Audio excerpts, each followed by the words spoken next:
पहला जो सवाल हमारा, शेयर बाजार में अल्फा से क्या तात्पर्य है। देखो, पुराने पेपर्स उठाने से फिर सवालों की, एक बार बेटा के बारे में पूछा गया था ना यूपीएससी में, थोड़ा 2-3 पीछे जाओगे तो फिर आपको देखना है कि ऐसे कोई वर्ड्स बन सकते हैं क्या। तो ये अल्फा जो मैंने इसमें दिया, वो ऐसा नहीं आप एक चीज की मेरे को पूरा शेयर बाजार पढ़ना पड़ेगा क्या। एम वाई खान की किताब आती है, एक इतनी मोटी किताब आती है शेयर बाजार पे, वो एम वाई खान की किताब मैं अभी नहीं देख रहा, वो तो मैं जब आपकी तरह पढ़ रहा था तो मैंने एम वाई खान की किताब ने मेरे को अट्रैक्ट किया है कि भाई इसको पढ़ना चाहिए।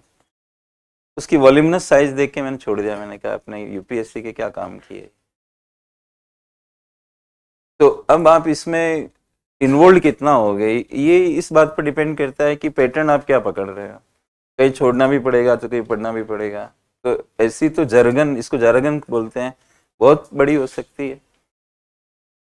लेकिन म्यूचुअल फंड्स वगैरह ये सब अल्फा, तो ये अल्फा का मतलब होता है कि जो बेंचमार्क होता है, जैसे किसी शेयर का उसके बेंचमार्क से अतिरिक्त रिटर्न, जैसे मान लो बेंचमार्क का मतलब ये होता है जिसको आप ट्रैक करते हो। जैसे मान लीजिए कोई निफ्टी, निफ्टी नाम का सूचकांक है, वो एक बेंचमार्क बना हुआ है कि निफ्टी एक साल में मान लीजिए 5% बढ़ता है, या सेंसेक्स 5%, जितने भी इंडेक्स होते हैं ना उनको मोटे रूप में आप बेंचमार्क मान सकते हो। तो आपकी जो शेयर है किस कंपनी की है, वो कौन से इंडेक्स के अंदर है, वो इंडेक्स कितना ऑन एन एवरेज बढ़ रहा है। सपोज जो 5% बढ़ रहा है, लेकिन आपका शेयर जो है वो 7%, 8% बेंचमार्क की तुलना में ज्यादा बढ़े, तो आप इसको क्या बोलते हो, अल्फा। राइट। बेटा जो पूछा गया था वो वॉलेटिलिटी के बारे में होता है। जो बेंचमार्क इंडेक्स होता है वो कितना वॉलेटाइल हो रहा है, मतलब अप डाउन, और जो आपने शेयर लिया वो उसकी तुलना में। तो आमतौर पे बेंचमार्क वाली जो अप डाउन होती है उसको 1 की वैल्यू माना जाता है। अगर आपकी कंपनी का बेटा फैक्टर 1 से ज्यादा आ रहा है तो इसका मतलब बेंचमार्क इंडेक्स से ज्यादा उसमें उतार चढ़ाव रहेगा।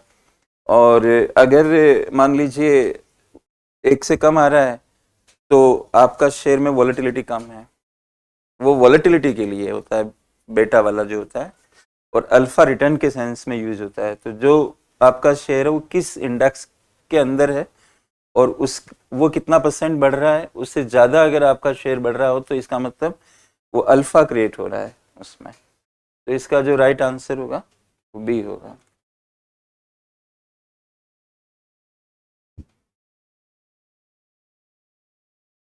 देखो, एक पता होना फिर आंसर करना, ये एक अलग मैटर है। एक इसलिए भी सही आंसर हो जाना कि बाकी सही नहीं लग रहे, तो आप उसकी तरफ जा रहे हो हालांकि आप भी श्योर नहीं हो। तो ये कला भी अच्छी है वैसे तो, लेकिन पहले वाला ज़्यादा सही है कि आपको एज इट इज़ पता होना चाहिए जो प्रश्न आप पढ़ रहे हो। बाकी ये कि 3 को रिजेक्ट करके सही पे जा रहे हो, तो ये भी ठीक है लेकिन उतना बढ़िया नहीं माना जाएगा। लेकिन आउटकम के हिसाब से आपको दोनों में ही सही हो रहा है तो चलो ठीक है। कि फिर भी ये प्रयास होना चाहिए कि हमें जो सवाल पूछा गया उसका उत्तर बिना ऑप्शन के भी थोड़ा सा आइडिया हो। आयोस्को का संबंध किससे है, तो ये एक अंतर्राष्ट्रीय स्तर का एक सिक्योरिटी कमीशंस का ऑर्गेनाइजेशन है। जितने भी सिक्योरिटीज कमीशंस हैं, मतलब जैसे अमेरिका के को क्या बोलते हैं, सेक बोलते हैं, इंडिया वाले को सेबी कहते हैं, तो उन सब का एक संगठन बना हुआ है। तो ये वैश्विक प्रतिभूति बाजार नियामकों के बीच में समन्वय स्थापित करता है। मैड्रिड में है ये, मतलब।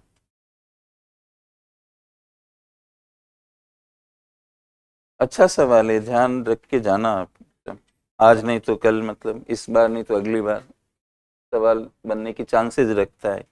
पेपर सारे ऐसे बने हुए हैं ये। तीसरा सवाल है अस्थिरता सूचकांक। जैसे आप लोग क्या करते हो, ज्यादातर सेंसेक्स पढ़ते हो या निफ्टी देखते हो, एक विक्स होता है ये अभी तक कभी नहीं पूछा यूपीएससी ने, और ये भी काफी इंपॉर्टेंट है। ये वॉलेटिलिटी इंडेक्स है, विक्स का फुल फॉर्म करोगे ना तो वॉलेटिलिटी इंडेक्स। जैसे इंग्लिश साइड में देखो आप, तीसरे नंबर पे with reference to the volatility index, और पीछे क्या लिखा हुआ है, VIX. Consider the following statement. तो इसका जो राइट उत्तर है वो ए है। पहले तो राइट उत्तर की पहचान कर लेते हैं।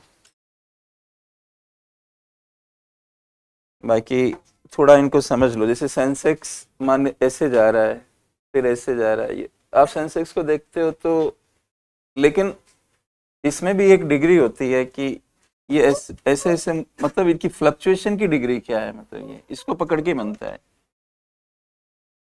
वॉलेटिलिटी का स्तर, ये इस सेंसेक्स देख के वॉलेटिलिटी नहीं मालूम चलेगी, मोटे रूप में पता लगेगी कि ये ऐसे जाके यूं हाँ है मतलब, लेकिन डिग्री कौन बताएगा आपको कि मेरे को मैथमेटिकली वैल्यू चाहिए कि इतनी वॉलेटिलिटी की डिग्री चल रही है इसमें, मतलब उतार चढ़ाव की भी डिग्री, मतलब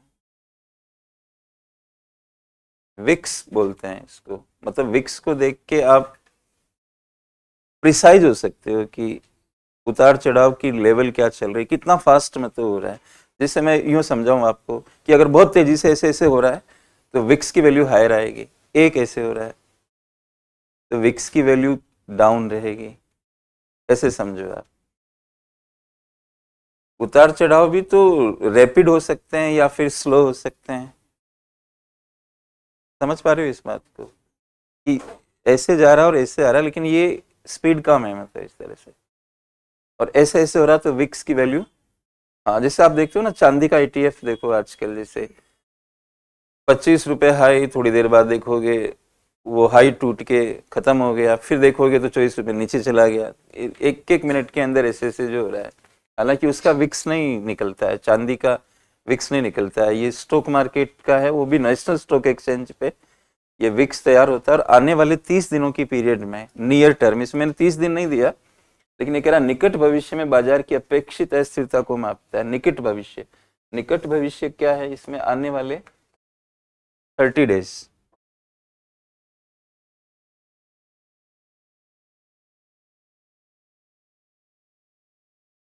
आने वाले 30 दिनों की ये बताता है कि क्या वॉलेटिलिटी रहने की संभावना है, राइट।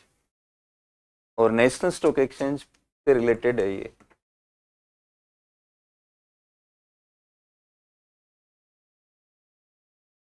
मतलब एक्स्ट्रा इन्फॉर्मेशन दे रहा हूँ आपको, मतलब अभी वो तो यूपीएससी का पता नहीं, वो 30 दिन दे दिया फिर आप कहोगे कि यार ये सवाल मैच नहीं किया, आया तो था टेस्ट में लेकिन अलग आ गया।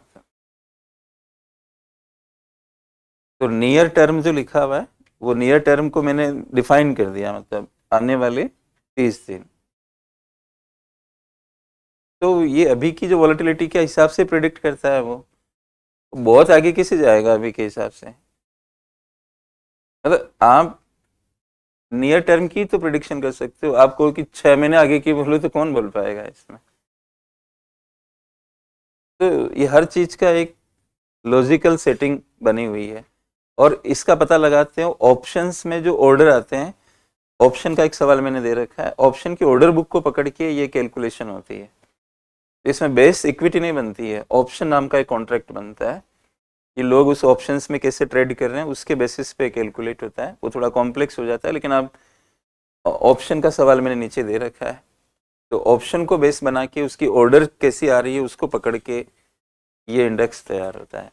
तो क्या बातें इंपॉर्टेंट हुई, मतलब ये वॉलेटिलिटी को मापता है, नेशनल स्टॉक एक्सचेंज से जुड़ा हुआ है, नियर टर्म यानी कि कमिंग 30 डेज के लिए ये बताता है, और इसकी वैल्यू बढ़ी तो इसका मतलब वॉलेटिलिटी ज़्यादा है, कम हुई तो वॉलेटिलिटी कम है, और ऑप्शंस को बेस बना के इसकी कैलकुलेशन होती है। ये है विक्स, मतलब वॉलेटिलिटी इंडेक्स। इसके बाद 1 2 3 किए, और 1 2 3 क्यों हुए मैं पहले आपको कह चुका हूं कि इसमें इक्विटी का मतलब नहीं। ये स्टॉक एक्सचेंज में सूचीबद्ध कंपनियों की लाभप्रदता दे रखी है, इससे कोई मतलब नहीं है। इक्विटी भी लिखा हुआ होता तो भी कोई मतलब नहीं है, लाभप्रदता को थोड़ी मापता है, तो वॉलेटिलिटी को मापता है, तो वैसे ही ये तो बाहर हो जाता है। और अगर यहाँ पे किसी कंपनी की इक्विटी को आधार बना के ये तैयार होता है तो उसको भी खत्म कर देना। मैं ऑप्शन बोल रहा हूँ बार बार, ठीक है। आजकल मार्केट बहुत अप डाउन है ना, तो फिर आपको हेजिंग के टूल्स पता होने चाहिए। हेजिंग तो आप लोग जानते हैं, तो हेजिंग का एक तरीका होता है फ्यूचर्स कॉन्ट्रैक्ट।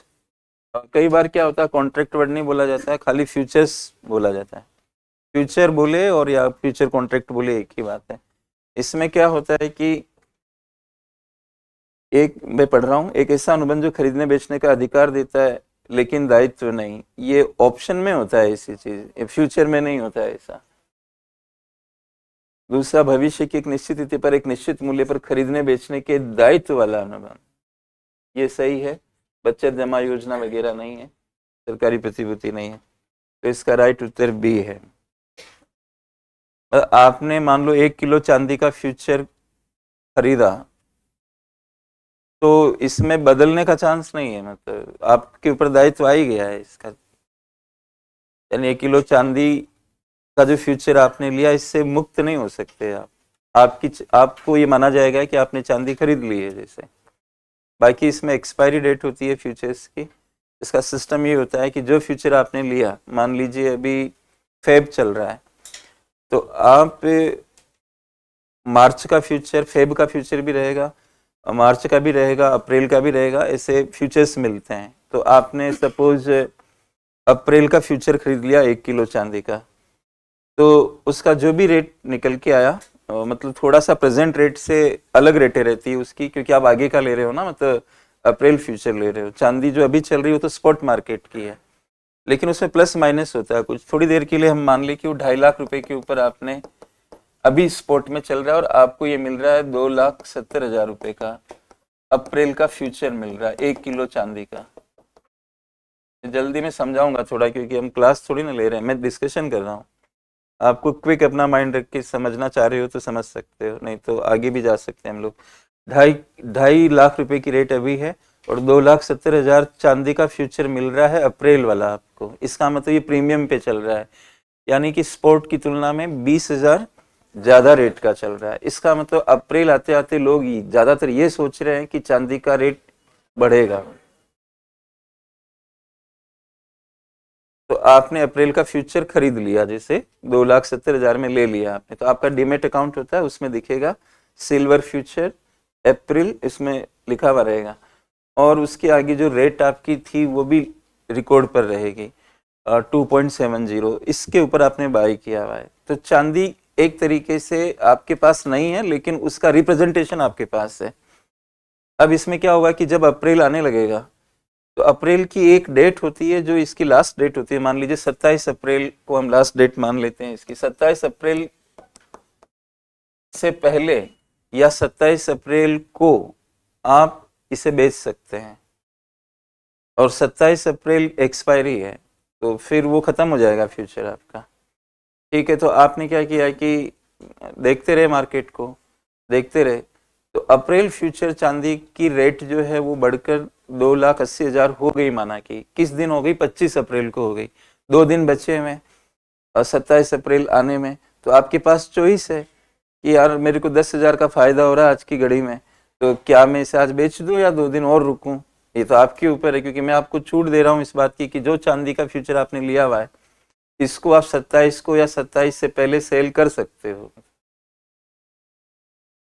आपकी वो खरीदी भी मानी जा रही है एक तरीके से, और वो तो खरीद ही लिया आपने, ऐसे समझो। उस खरीद से आप मुक्त नहीं हो सकते, वो तो एक तरीके से रिप्रेजेंटेशन पड़ा हुआ आपके पास। 25 अप्रैल को आपको लगा कि चलो मैं बेच देता हूँ, तो 2,80,000 पे जाएगा आपका चांदी का फ्यूचर, तो आपको कितने का गेन हुआ, 10,000 रुपए का।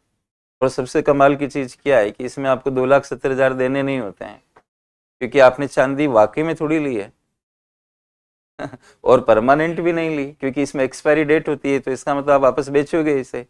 तो चांदी का एक दिन में फ्लक्चुएशन कितना होता, उतने ही अमाउंट आपकी अकाउंट में होनी चाहिए इसमें, उसी से आपका चांदी का फ्यूचर आप खरीद लोगे। और जो फ्यूचर मिलेगा, आपने एसटीटी साल के बजट में पढ़ा होगा, पढ़ा ना, एसटीटी बढ़ा दिया। फ्यूचर्स पे भी एसटीटी लगता है, ऑप्शंस पे भी लगता है, इक्विटी पे भी लगता है। नया बजट बोल रहा हूँ मैं।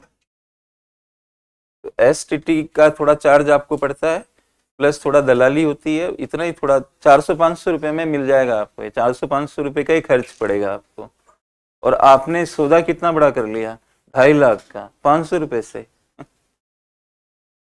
इसलिए लोग इसको सट्टे के रूप में इस्तेमाल करते हैं ज़्यादा। वैसे तो ये हेजिंग का टूल है, लेकिन इसको सट्टे के रूप में लोग यूज़ करते हैं। Anyhow, coming to the point, futures. अच्छा, इसमें उल्टा भी हो सकता है, फिर से सुनिए ध्यान से।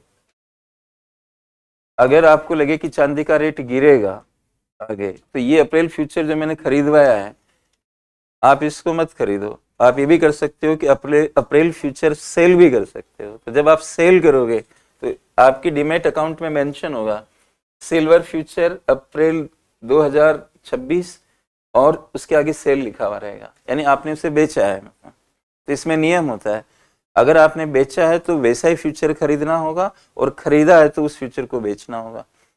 तो अब आपको क्या करना होगा कि मतलब शॉर्ट सेलिंग तो अलग मैटर हो गया, शॉर्ट सेलिंग पढ़ाया था पिछली क्लास में, वो बोरोविंग एंड लैंडिंग। और शॉर्ट सेलिंग इनमें नहीं होती है, शॉर्ट सेलिंग इक्विटी में होती है।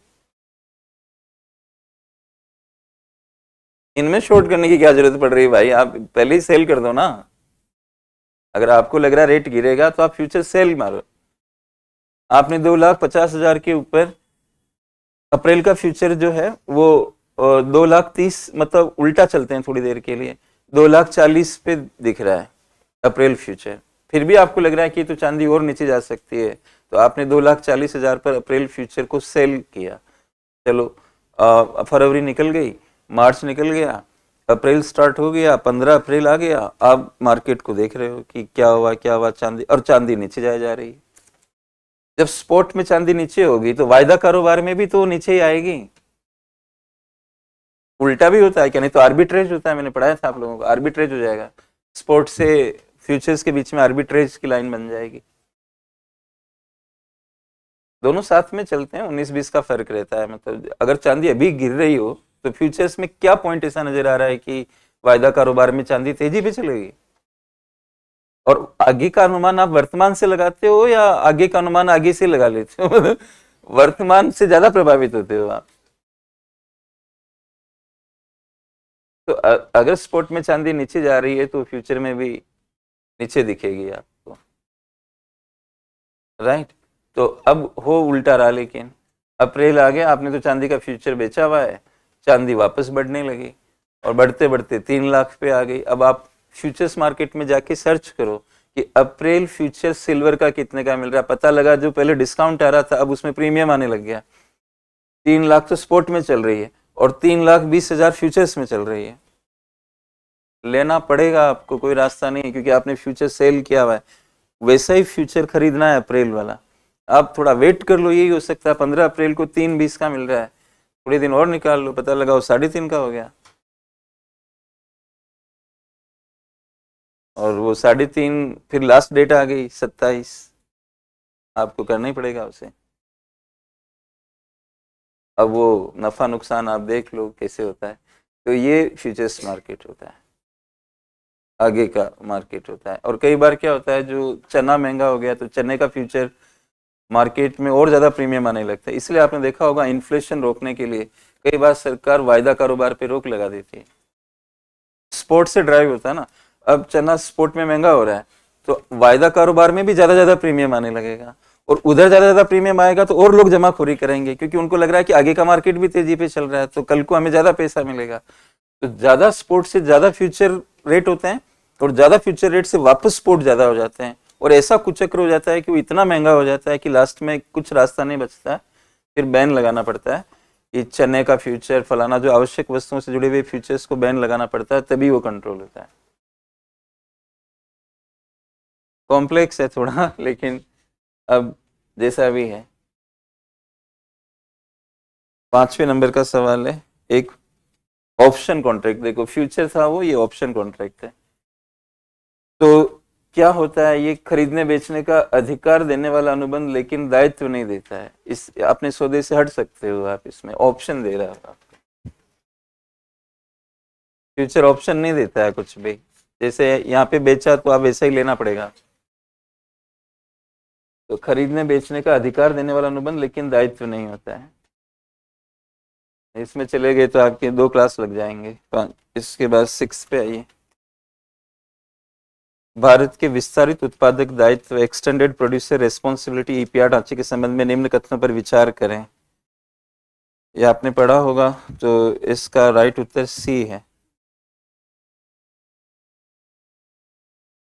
जो नोटिस करने वाली मेन बात है वो बता देता हूं मैं इसकी। जैसे इलेक्ट्रिकल्स हुए, प्लास्टिक हुआ, इलेक्ट्रॉनिक्स हुआ, इस तरह के आइटम्स में एक कंपनी ने कोई सामान बनाया तो कंजप्शन लेवल तक की डिस्पोजल की जिम्मेदारी कंपनी की है। मतलब कंज्यूमर के लेवल पे भी वो आइटम का सही डिस्पोजल हो, मतलब कचरा ना इकट्ठा हो, मतलब ये कंपनी यानी प्रोड्यूसर की रेस्पॉन्सिबिलिटी को एक्सटेंड किया गया कंज्यूमर के लेवल तक। ये सबसे इंटरेस्टिंग बात है इसकी। एक्सटेंडेड, आप वर्ड देखो ना, एक्सटेंडेड प्रोड्यूसर रेस्पॉन्सिबिलिटी।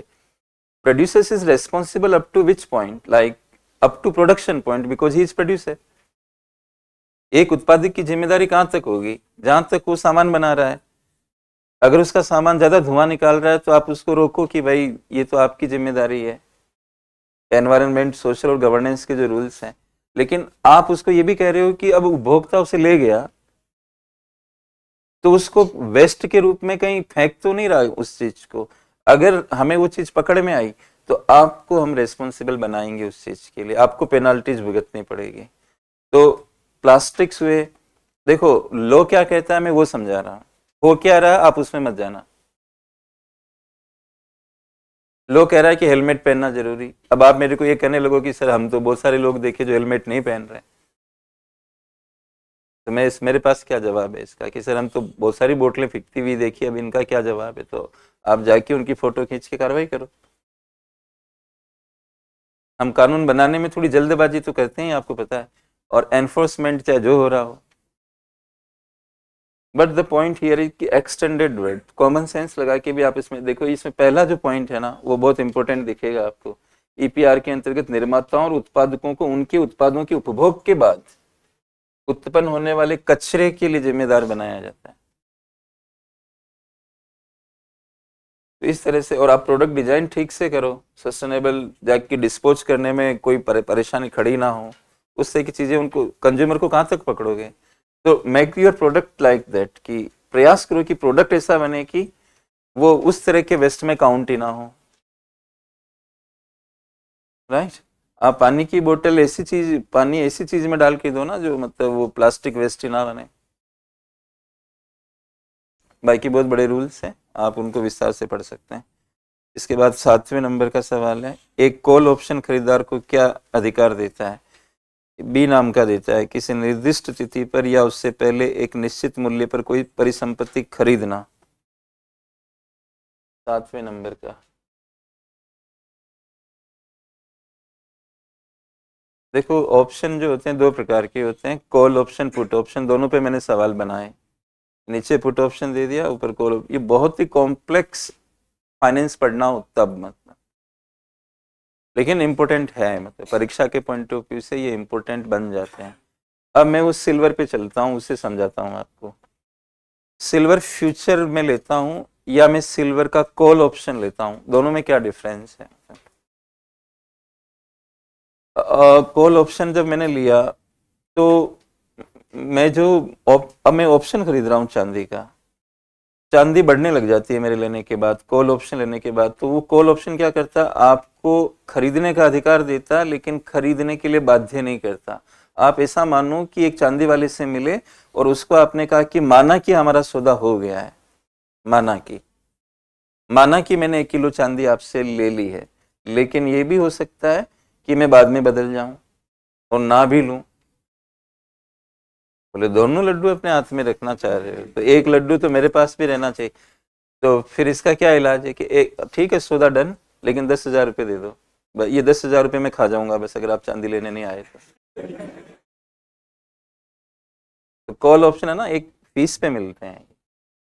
तो अब आपने खरीद लिया वो कॉल ऑप्शन चांदी का 10,000 रुपये दे के, अब उसमें आपको एक चांस मिल गया कि आप चांदी नहीं भी लोगे तो भी वो कुछ नहीं कहेगा आपको। अब चांदी, और लेकिन वो ये कह रहा है कि मैं लेने आ गया तो तुम मना नहीं कर सकते। इसका मतलब ऑप्शन उसको मिला या इसको मिला, जो खरीद रहा है उसको।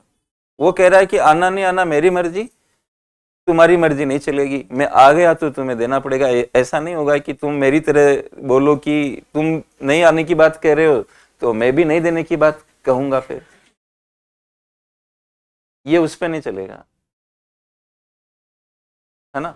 अब क्या होता है, चांदी बढ़ने लग जाती है 10,000 का फायदे से भी ऊपर चली जाती है 20,000। अब ये दिमाग 10,000 वहां पे दिए हुए यहीं है इसको, इसने ये पहुंच जाता है वहां पे, लाओ जी हमारी चांदी,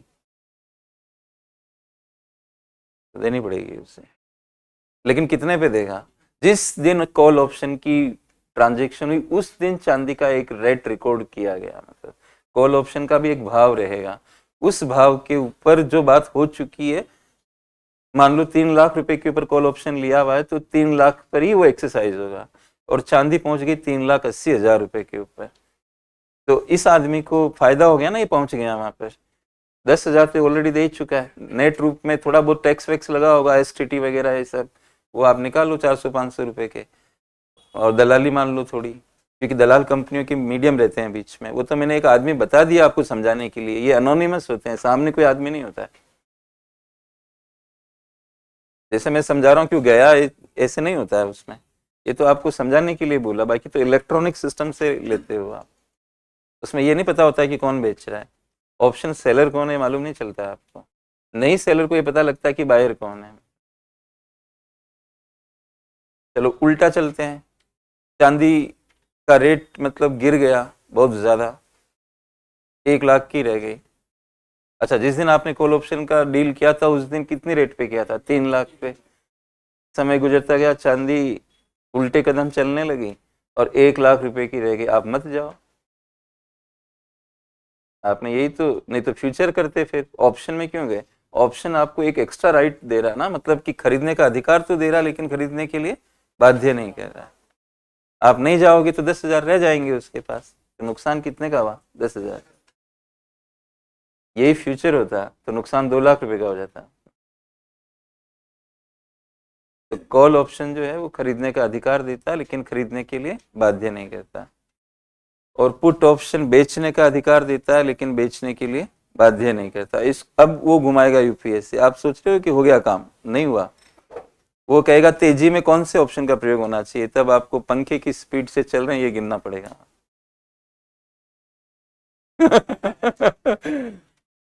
उसने उल्टा घुमाया, study the following, call option put option दो दे दिए, फिर का पैराग्राफ चेंज करके कि ऐसी इकोनॉमी जिसमें मंदी की संभावना बनी हुई है, मैं किसी भी व्यक्ति को उपयुक्त में से कौन से ऑप्शन का प्रयोग करना चाहिए, तो फिर आप घूम जाएंगे वापस। जब इकोनॉमी में तेजी आ रही हो तो कॉल ऑप्शन लो, और मंदी आ रही है तो पुट ऑप्शन लो, सेल का अधिकार। ठीक है, आजकल लोग चैट जीपीटी कई तरह का प्रयोग कर रहे हैं, वहां जाके पढ़ लेना अगर वो समझा सके आपको तो। डीप सीक को तो मैंने माफी मंगवाई, आपको बता दूंगा एक दिन। डीप सीक जो है, पहले तो चैट जीपीटी से मैंने पूछा कुछ, फिर वो गलत जवाब दिया उसने। सवाल क्या था वो बताता हूँ, थोड़ा सा ऐसा सवाल था कि इंडिया का कोई आदमी बॉर्डर पे रहता है और वो बांग्लादेश में काम करने के लिए जाता है और रात में वापस घर लौट आता है, तो ये किस देश की जीडीपी में काउंट होगा, मैंने उसे पूछा है। तो वो बोला कि ये बांग्लादेश में काउंट होगा, ने ऐसा बताया। तो फिर मैंने कहा नहीं, you are mistaken, it it will be counted in the Indian GDP. तो वो कहा कि नहीं, यू आर मिस्टेकन, मतलब मेरे को बोला है। तो बाउंड्री वाली कॉन्सेप्ट वो चला रहा था, क्योंकि घटना बांग्लादेश में हो रही थी, तो उसने बहुत सारे नियम बताने चालू किए। तो फिर मैंने उनको कहा कि SNA का एक पेज नंबर कोट किया, मैंने कहा you should study this page number and para this, मतलब इसे लिख के भेजा। वो लिख के भेजा कि मेरे पास तो ये है ही नहीं, मतलब मैं तो नहीं, वो चैट जीपीटी से जो मेरी वार्ता हुई, वो मैंने कहा कि कोई बोला कि डीप सीक ज़्यादा बेहतर है, तो मैंने कहा चलो दोनों को टेस्ट करते हैं, तो मैंने उसको दिया, फिर चैट जीपीटी को मैंने लग गया कि ये तो नहीं कर पा रहा, तो डीप सीक पे भेजा उसको। डीप सीक से मेरी बहस हुई है। डीप सीक बोला कि नहीं नहीं, हमारे पास तो इसकी कोई मटीरियल ही नहीं है जो इसका नाम आप ले रहे हो। तो मैंने कहा if you like I can send that part. तो फिर मैंने क्या किया कि SNA की वो बुक निकाली और उसका पैराग्राफ की फ़ोटो खींच के उसको सेट करके उसको भेज दिया। अब वो चुप हो गया उसके बाद। फिर वो बोला कि I apologise and I didn't think that कि anybody can go so deeper into this topic, and वैसे से करके वो लंबी कुछ तारीफ करी और इस तरह के, फिर लास्ट में कहा कि मैं अपने आप में सुधार कर रहा हूँ और ये यू आर राइट बिकॉज एक रेजिडेंसी का कॉन्सेप्ट भी इसमें जुड़ा हुआ है। मैंने उनको ये बताया कि एक परिवार सब्सटेंशियल इकोनॉमिक इंटरेस्ट से रेजिडेंसी डिफाइन होती है। मैंने उसको कहा, मैंने कहा आप एक भौगोलिक बाउंड्री तक की बात कर रहे हो लेकिन रेजिडेंसी का कॉन्सेप्ट उससे व्यापक है। ये इंडियन व्यक्ति जो रेजिडेंट इंडिया का कहलाएगा, भले ही वो बांग्लादेश में जा रहा है, बांग्लादेश में लंबा स्टे करेगा तब उसकी रेजिडेंसी चेंज होगी, और उसमें माने क्या 1 ईयर एंड मोर। मैंने कहा वो तो रोज ही आ रहा है, तो फिर इस तरह से वो फिर सेटल डाउन हो गया, बोले कि you are absolutely right in this respect and I will change the way how I am answering the questions. मैंने कहा अगर आप चाहो तो मैं भी आपकी मदद कर सकता हूँ। तो वो बोले कि हाँ यस यस व्हाई नॉट। तो मैंने कहा इसकी पेमेंट क्या मिलेगी? वो बोले मैं पेमेंट नहीं देता हूँ। मैंने कहा रहने दो। मैंने कहा फिर इट्स ओके। मैंने कहा मैं बिना कारण आपको क्यों इसमें, मतलब मैं उसको ये कहना चाह रहा था कि मैं भिन्न भिन्न सवाल आपसे पूछूंगा जहाँ पे कंफ्यूजन्स होते हैं और मैं उनके राइट आंसर आपको बताऊंगा, फिर हमारी कोई मॉनेटरी ट्रांजैक्शन इसमें हो सकती है।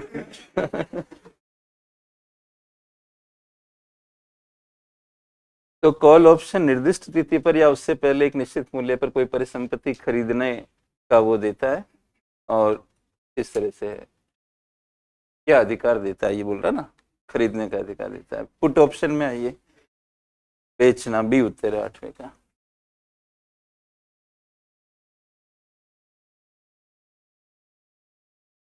इसलिए आप अगर इन साधनों का इस्तेमाल करते हो, ये साधन आपके लिए वैसे नहीं है। आप जब तक उस चीज के मास्टर ना हो तब तक वो अलग ढंग से चलते रहेंगे, आप फंस जाओगे उसमें, गलत नॉलेज एक्यूमुलेट हो जाएगी, सवाल आपके ऊपर नीचे हो जाएंगे। इसलिए उनको बहुत ज्यादा, मतलब तभी देखो आप जब आपको लगे कि आप उन चीजों को बहुत छोटी सी परिमार्जन के लिए यूज कर रहे हो, कि 19-20 मुझे कंफ्यूजन हो रहा है तो वो कैसे दे रहा है, देखे इसी चीज को, ये चलेगा। मतलब डब्बा ट्रेडिंग के संदर्भ में निम्नलिखित कथनों पर विचार करें। तो ये मान्यता प्राप्त स्टॉक एक्सचेंजों के बाहर शेयरों में व्यापार को संदर्भित करता है, ये सही है। ये आधिकारिक एक्सचेंज तंत्र के माध्यम से रिपोर्टिंग और निपटान से बचता है, ये भी सही है। और ये गलत है, तो सेबी तो इसको वैकल्पिक व्यापार प्रणाली के रूप में क्यों रेगुलेट करेगी, वो तो मना ही कर देगी, रेगुलेट क्या करना है इसको। तो ये गलत हो जाता है, ए उत्तर है इसका। बहुत सारे ऐसे होते हैं ना डब्बा ट्रेडिंग में कि हम नजर नहीं आए, बस हमारे नाम से शेयर ले लो आप, फिर नफा नुकसान कैश में देके सेटल करते हैं। इस तरह से होती है डब्बा ट्रेडिंग। इसके बाद नेक्स्ट है, निम्नलिखित पर विचार करें। एक आवासीय घर की बिक्री, सोने की बिक्री, ग्रामीण क्षेत्र में कृषि भूमि की बिक्री, सूचीबद्ध शेयरों की बिक्री। आयकर अधिनियम 1961 के अनुसार उपरोक्त में से किससे पूंजीगत लाभ हो सकता है? तो इससे नहीं होता है, पहले आप इसको हटा दें, मतलब। और आवासीय घर, सोने की बिक्री, सूचीबद्ध शेयर 1, 2, 4 जिसमें आपको दिखेंगे, ए उत्तर है 10वें का।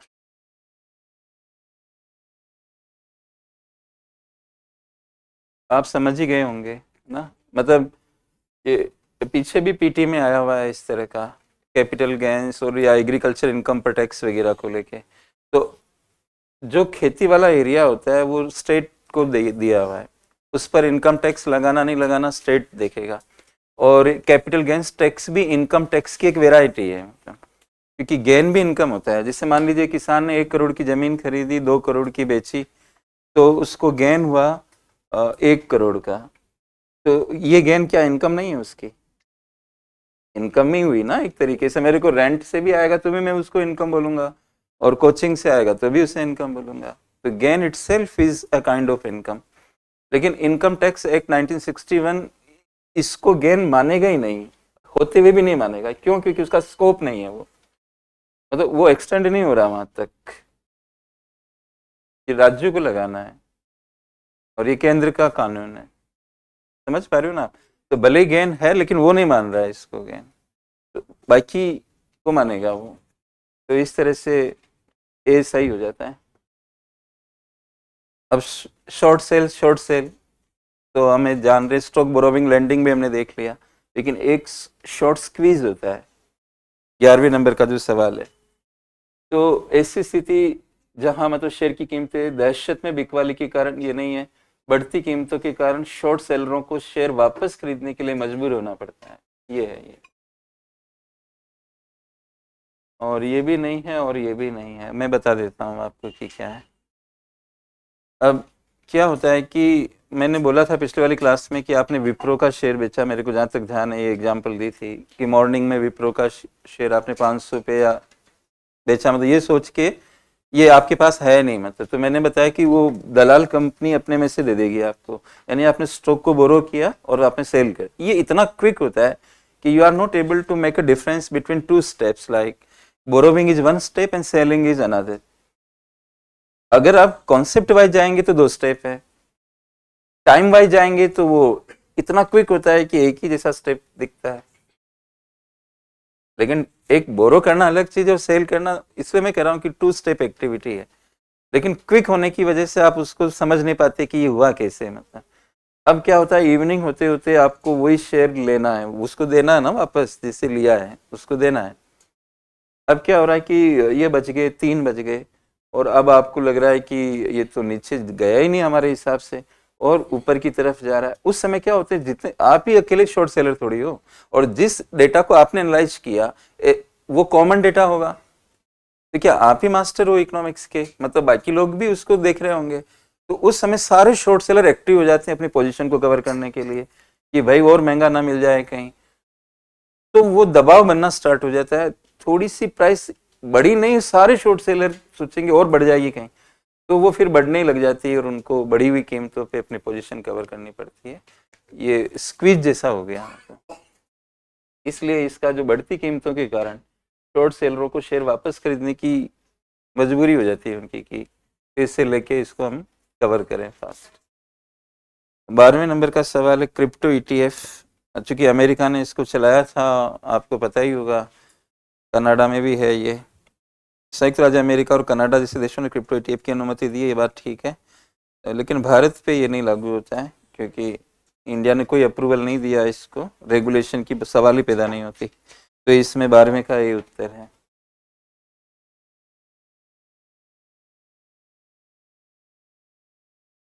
13वां है एक क्लोजली हेल्ड कंपनी आमतौर पे एक ऐसी कंपनी को संदर्भित करती है जिसमें बी उत्तर है स्वामित्व कुछ व्यक्तियों या समूहों के बीच केंद्रित होता है ना। ये घूम के भी एक होता वाइडली हेल्ड, वाइडली, और एक होता क्लोजली हेल्ड।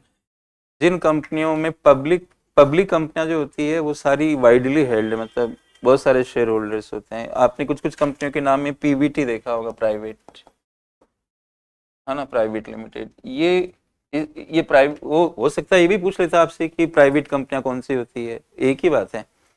प्राइवेट कंपनियों में भी मेंबर्स लिमिटेड ही होते हैं। न्यू कंपनी एक्ट 2013 का अगर आप देखते हैं तो 200 से अधिक मेंबर नहीं हो सकते प्राइवेट कंपनी में, तो हर एक के पास 200, फिर 200 जितने शेयर होल्डर कौन रखता है इस दुनिया में, बना रखा उन्होंने 200 का। आमतौर पे पति पत्नी शेयर होल्डर हो जाएंगे, भाई हो जाएंगे, 4-5 इसी तरह के रहते हैं। अब मान लो 5 शेयर होल्डर हैं तो उस 5 ही के पास बहुत ज्यादा ज्यादा अमाउंट है, बहुत क्लोजली पकड़ा हुआ है उसको, इसलिए क्लोजली हेल्ड कहते हैं। हेल्ड का मतलब क्या होता है, धारण करना, मतलब पास्ट पार्टिसिपल यूज हुआ ना, होल्ड हेल्ड मतलब। सेबी एलओडीआर नियमों का मुख्य उद्देश्य सुनिश्चित करना है, ये बी है इसका, कर लिया होगा आराम से। सूचीबद्ध संस्थाओं और बेहतर कॉर्पोरेट गवर्नेंस उस समय पर प्रकटीकरण।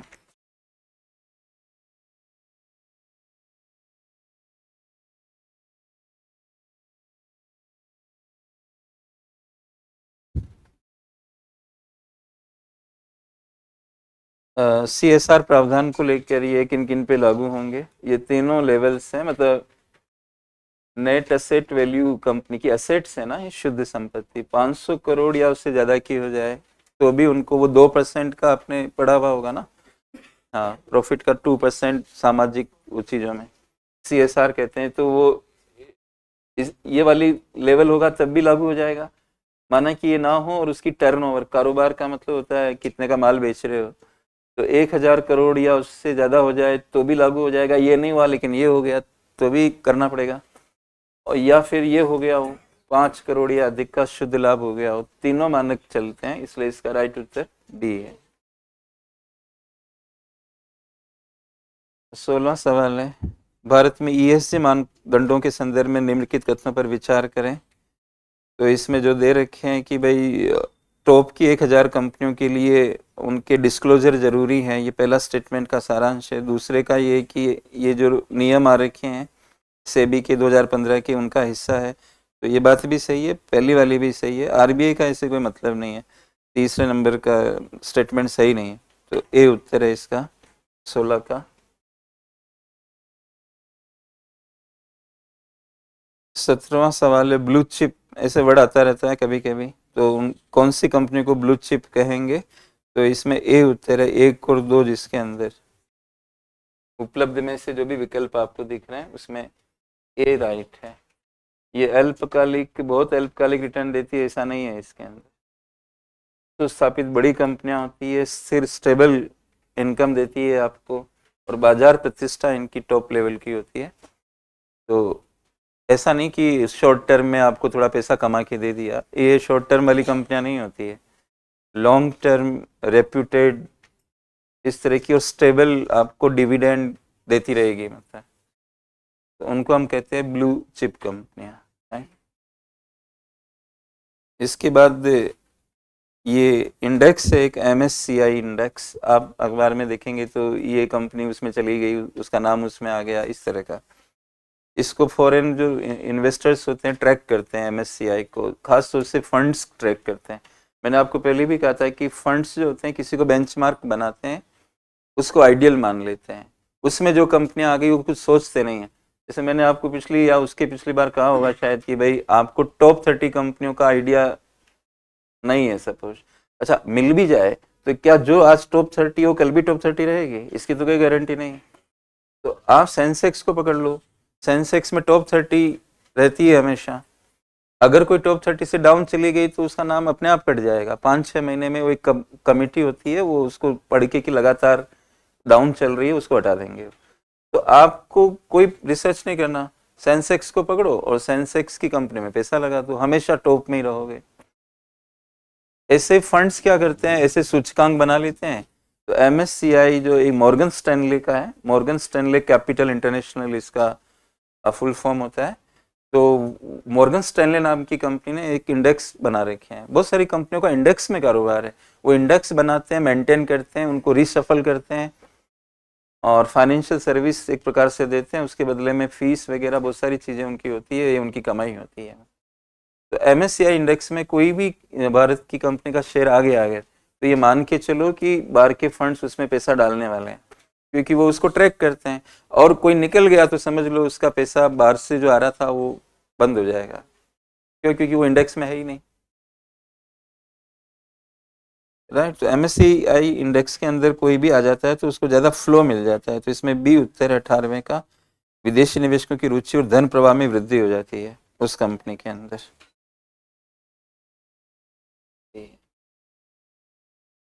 19वां यील्ड कर्व किसके बीच संबंध दिखाता है? तो यील्ड कर्व ऐसा बनता है, यहाँ पे आप मैच्योरिटी लिखते हो, मतलब परिपक्वता अवधि होती है बॉन्ड्स की, और यहाँ पर यील्ड रेट रहता है, तो इनके बीच में मतलब, और ये कर्व आमतौर पे ऐसा बनता है, मतलब लॉन्ग टर्म मैच्योरिटीज की यील्ड ज़्यादा रहती है। और एक इन्वर्जन ऑफ यील्ड कर्व भी होता है, वो जानबूझ के करते हैं, मैंने ऑपरेशन ट्विस्ट वगैरह ये बताए थे, तो उसमें फिर ये ऐसा बन जाता है, लॉन्ग टर्म में कम हो जाती है यील्ड, वो करते हैं जब होता है, सेंट्रल बैंक करता है जब, बाकी यूजुअली ऐसा यील्ड कर्व बनता है। और इसका सीधा सा लॉजिक आप ये समझें कि कोई भी आदमी लॉन्ग टर्म की सामान ही नहीं लेगा, फिर अगर उसको लॉन्ग टर्म के अंदर ब्याज ज़्यादा नहीं मिल रहा तो वो क्यों जाएगा उसमें? तो for long term he sacrificing more, quite naturally you are to give him more return in proportion to his sacrifice. आपका बॉन्ड पकने में 20 साल लेगा तो आपको वेट करना पड़ रहा है 20 साल का, तो आपको रिटर्न भी तो ज़्यादा मिलना चाहिए ना। अगर किसी कंट्री में यील्ड कर्व ठीक से मैनेज नहीं हो रहा है, वो जोड़ जोड़ के निकाला जाता है इसको, उसका स्लोप ऐसे बनना चाहिए, अगर इसमें कोई कमी आ गई तो इस यील्ड कर्व को वापस सही शेप में लाना पड़ता है, वो सेंट्रल बैंक करता है उसको बॉन्ड बाय सेल करके, मतलब नहीं तो उल्टी गणित नहीं हो जाएगी कि लॉन्ग टर्म की यील्ड कम कर रहे हो आप, कोई कारण बनता है वो एक अलग मैटर है, अदरवाइज ऐसे रहना चाहिए, ताकि लोग नहीं तो शॉर्ट टर्म में जाना शुरू कर देंगे। अच्छा, डेवलपमेंटल फंड्स तो लॉन्ग टर्म के होते हैं, एक कंपनी लंबा कॉर्पोरेट बॉन्ड निकाल रही है तो उसको तो फंडिंग ही नहीं मिलेगी, फिर जरूरी है क्या वो इक्विटी बेचे हर बार आपको पार्टनर बनाए? उसको नहीं बनाना पार्टनर, उसको लोन लेना 20 साल का, बात खत्म है। 20 साल खत्म होंगे पैसा दे देगी, नहीं तो उसको शेयर देना पड़ेगा, है ना, मतलब इस तरह से ये है। तो यील्ड कर्व, पांडा बॉन्ड्स, इसका पहले तो उत्तर 19वें का बी है। ये ऋण प्रतिभूतियों की परिपक्वता अवधि और ब्याज दरों के बीच में ये रिलेशन दिखाता है।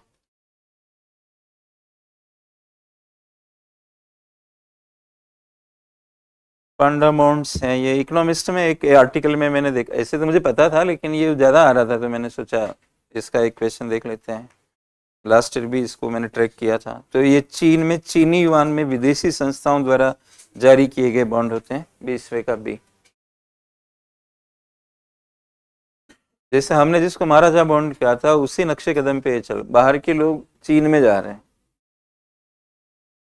फिर चीन में डॉलर में नहीं निकाल रहे, मतलब चीनी मुद्रा में युआन में निकाल रहे। 21वें नंबर का सवाल, ये एक सेना तक मैंने डिस्कस किया था यस बैंक के मामले में आपसे, निम्नलिखित में से कौन सा 81 बॉन्ड का सबसे अच्छा वर्णन करता है? बी, बी जो है वो है बैंकों द्वारा जारी स्थायी बॉन्ड, जिन्हें थोड़ा सा ये अंग्रेजी पढ़ लिया करो, मतलब परपिचुअल दिखेगा स्थायी में आपको, बी में जैसे perpetual bonds issued by banks that can be written down during stress. तो मैंने बोला था ना कि यस बैंक के बॉन्ड्स को 81 को ऐसे कर दिया गया था, राइट ऑफ भी कह सकते हो, राइट डाउन भी कह सकते हो। और 80 वर्ड कहाँ से आया? एडिशनल टीयर 1 कैपिटल, ऐसे देखो आप, बैंकिंग में टीयर 1 आपने नाम सुना होगा, हाँ बेजल नॉर्म्स के अंदर। तो टीयर 1 में एक कॉमन इक्विटी होता है और एक एडिशनल होता है ना। तो ये ए वर्ड यहाँ पे आ गया, टी यहाँ पे आ गया और ये 1 आ गया, 81 है ना। 5.5 यहाँ से ले सकते हैं और 1.5 इन बॉन्डों से उठा सकते हैं, ऐसा दिखेगा आपको कहीं। इसके बाद 22वें नंबर का सवाल है, निम्न में से किन्हें आमतौर पर यूज ऑफ प्रोसीड्स बॉन्ड के रूप में वर्गीकृत किया जा सकता है? ग्रीन बॉन्ड को, सोशल बॉन्ड को, सस्टेनेबिलिटी बॉन्ड को, यूज ऑफ प्रोसीड्स में समझा दूंगा आपको, और चौथा नहीं रहेगा इसमें, डीप डिस्काउंट बॉन्ड नहीं रहेगा। तो बी उत्तर है 22वें का बी।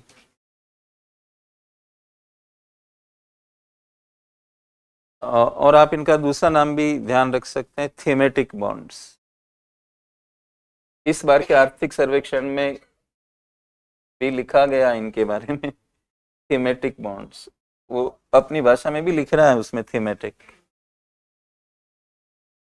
हमारे भारत में तो ये आ ही रहे ना आजकल, मतलब हाँ येलो बॉन्ड भी आ रहा है, मतलब इस तरह के थीम पकड़ लेते हैं, थीमेटिक, तो उसी थीम पे जाएंगे। ये डीप डिस्काउंट का तो कुछ नाम नहीं आ रहा ना, मतलब ये तो बताया जीरो कूपन बॉन्ड, इसमें कोई आगे विशेषण कहाँ लग रहा है? ये जो ग्रीन के आगे, सोशल सस्टेनेबिलिटी के आगे लग रहा है।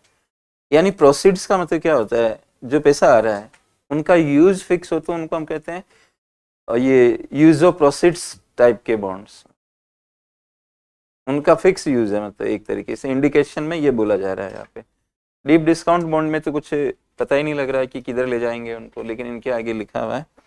थीमेटिक बॉन्ड्स भी कह सकते हो और यूज ऑफ प्रोसीड्स बॉन्ड भी बोल सकते हो। इस बार के आर्थिक सर्वेक्षण में आप इसको पढ़ सकते हो आगे के चैप्टर्स में जाके कहीं।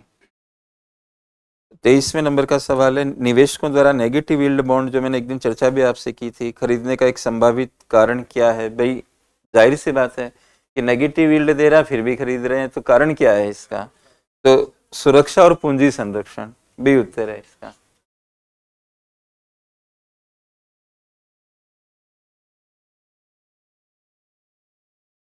भाई मेरा पैसा तो बचेगा ये है। अब आप खुद ही सोचो कि वाई, मतलब जब अनसर्टेनिटी जियोपॉलिटिकल दिस दैट होता है तो लोग इक्विटी छोड़ के इधर चले जाते हैं, सोने में चले जाते हैं। कभी विचार किया हो आपने? तो सोना कोई कंपनी नहीं है, पहली बात तो सोना कोई सेक्टर नहीं है। मतलब अब लड़ाई झगड़ा होने लगे तो इकोनॉमी चल नहीं पाएगी, तो कहीं ना कहीं जो भी कंपनियां हैं आपकी जिनके शेयर ले रखे हैं वो डूबेंगे ही, और क्या मतलब उनका रेट नीचे जाएगा। क्या सोना कंपनी है जो उसका रेट नीचे जाएगा भाई? तो अच्छा चला जाएगा, मान लीजिए आप कहते हो सर जा भी तो सकता है, हाँ जा सकता है, उतना नहीं जाएगा, पूंजी बची रह जाएगी, जाएगा तो बहुत टेम्परेरी जाएगा, वो रिकवर हो जाएगा वापस। मेटल है भाई, मेटल है, उसकी अपनी वैल्यू खुद से आ रही है, जो खुद की रोशनी से चमक रहा है, तो उसको किसी की क्या ही जरूरत पड़ने वाली है ये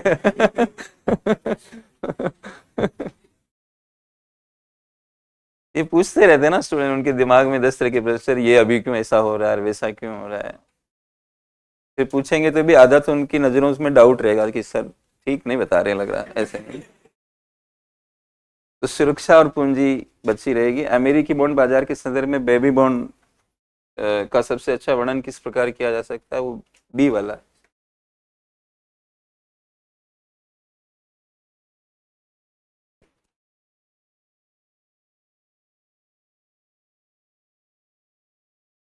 25वां सवाल है, जंक बॉन्ड्स हैं। सी, कम क्रेडिट रेटिंग और उच्च ब्याज दरों वाले बॉन्ड,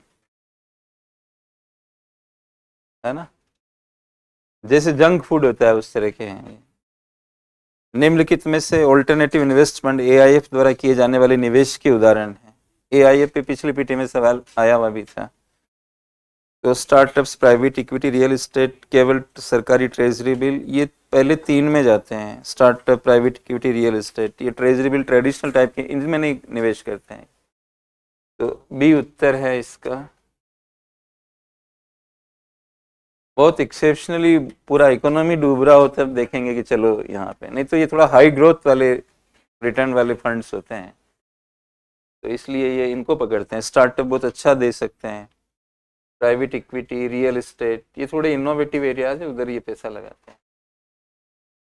27वें नंबर का सवाल है, वर्तमान में भारत में आईपीओ लिस्टिंग, ये सवाल है, समय रेखा किस निपटान चक्र का पालन करती है? यानी कि कब आईपीओ क्लोज होके हिसाब होना चालू हो जाता है? वो T+3 है। 27वें का डी है। मतलब आज आईपीओ निकला तो वो 3 दिन तक ओपन रहेगा, फिर क्लोज हो जाएगा, फिर वो शॉर्टिंग करेंगे, मतलब किसको कितना देना करना, इस तरह का। इससे पहले T+6 हुआ करता था हमारे देश में। साइकिल छोटा होना चाहिए, उसका कारण मैं बता देता हूँ कि आपको कंपनी ने एक भाव पे बेचा, जो भी आईपीओ में आपने लिया, और 3 दिन बाद ये मैटर खत्म होगा, फिर लिस्टिंग होगी उसकी, तो 3 दिन के टाइम में तो पता लगा कि अमेरिका ने रूस पे हमला कर दिया, और उस पीरियड के अंदर मार्केट सारे क्रैश हो गए, तो जिस दिन आपकी लिस्टिंग होगी उस दिन वैल्यू, हाँ, तो nobody will dare to invest his money into primary market. And let me tell you one more point, like companies are to grow from the primary market, companies are not to grow from the secondary market। कंपनियों को जो पैसा मिलता है वो primary market से मिलता है।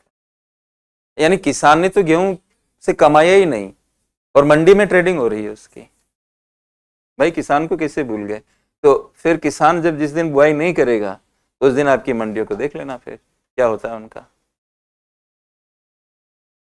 प्राइमरी मार्केट की जो वैल्यूएशन है उससे नीचे सेकेंडरी मार्केट में वैल्यू नहीं आनी चाहिए मेरे हिसाब से, जैसे एज ए टीचर के रूप में। लिस्टिंग के दिन तो कम से कम, बाद में तो इकोनॉमी के हिसाब से नीचे भी चला गया, कुछ हो गया, मतलब आपने वो देखो ना, क्या एक मतलब ओला ने वो व्हीकल वाली एक वो आईपीओ लाया था वो, और अच्छा खासा रेट मिल गया आईपीओ में, बाद में रो रहे हैं उसमें पैसा लगाने वाले लोग, नीचे आ गया वो, तो लेके बैठे रहो और क्या। मैं किरोड़ीमल कॉलेज में था, एक रिलायंस पावर नाम की कंपनी थी, 480 रुपये में एक शेयर दिया। इतना मेडनेस था पूरे भारत के अंदर कि हर आदमी ने डीमेट अकाउंट खुला लिया, ऐसा दौर था। और मेरे एक रिश्तेदार ने मेरे को पूछा कि सर हमें लगाना चाहिए, मैंने कहा बिल्कुल मत लगाना। क्यों? क्योंकि इसमें सेल आएगी बहुत ज्यादा, फिर आपकी इच्छा है। अब वो तो बस सुन के अरे सर हमें, तो वो क्या करे कि और लोगों के अकाउंट से भी लगा दिए, बोले मेरा डीमेट अकाउंट तो मैंने कर ही दिया, और किसी आदमी को पकड़ा कि मैं तुम्हें 3,000 रुपये दूंगा तो मेरी ओर से आवेदन करो। वही हुआ कि मार्केट एकदम क्रैश कर गया उसका, रिलायंस पावर का 480 का शेयर एकदम ही औने पौने दाम पे आ गया, अभी भी औने पौने पे ही घूम रहा हो। अच्छा, सबसे बड़ी बात क्या है कि शेयर फिजिकल नहीं रख सकते आप डीमेट अकाउंट, अब डीमेट अकाउंट में रखोगे तो उस अकाउंट के भी चार्ज होते हैं,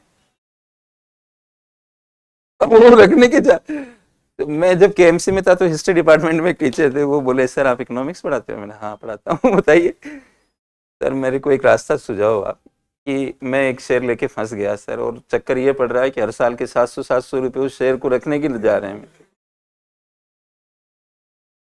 मैंने कहा सर क्या पढ़ाते हो आप, हिस्ट्री पढ़ाते हो तो हिस्ट्री में इन्वॉल्व रहो ना, इकोनॉमिक्स में क्यों आ गए।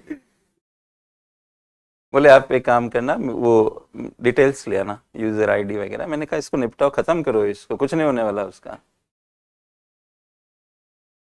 एक बार मैंने कहा कुछ झटके लगने चाहिए कुछ अच्छे पाठ पढ़ने के लिए, तो मैंने कहा आप झटका समझ लो इसको, फिर कभी इधर मुंह मत करना। वही हुआ उनका, निकाल के आज भी याद करते हैं, आपने मेरे को बचा लिया सर, वो अभी भी ऐसे ही चल रहा है। मैंने कहा 700-700 के हिसाब से आपके कितने पैसे अभी तक लग चुके होते हैं इसको संभालने के लिए। मैंने कहा क्लोज करो इसको, खत्म करके एप्लीकेशन देखें। तो अब बहुत सारे लोग तो उस समय गंगा जल ही उठा लिए होंगे कि मेरे को तो आईपीओ में जाना नहीं ये।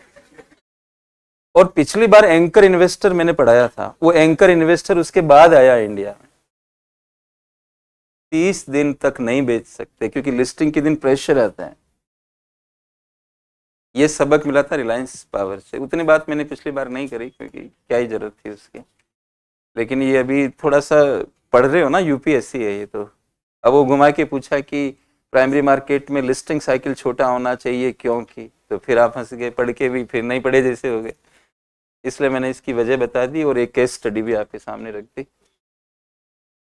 अब इससे छोटा तो करोगे तो भाई फिर प्रोसेस भी तो करना है, बहुत सारी बातें, हो जाएगा तो अच्छी बात है, जितना साइकिल छोटा होगा उतना अनसर्टेनिटी कम हो जाएगी। हाँ यार, ये सवाल यूपीएससी के हिसाब से थोड़ी है। अब सवाल भी वो पूछो ना यार जो सवाल पूछने लायक हो, कि एनुअल होते हैं कि मंथली होते हैं। मेरे खुद के पास 3-3 डीमेट अकाउंट है, मैंने तो सोचा ही नहीं आज दिन तक। होते होंगे, कट जाते होंगे।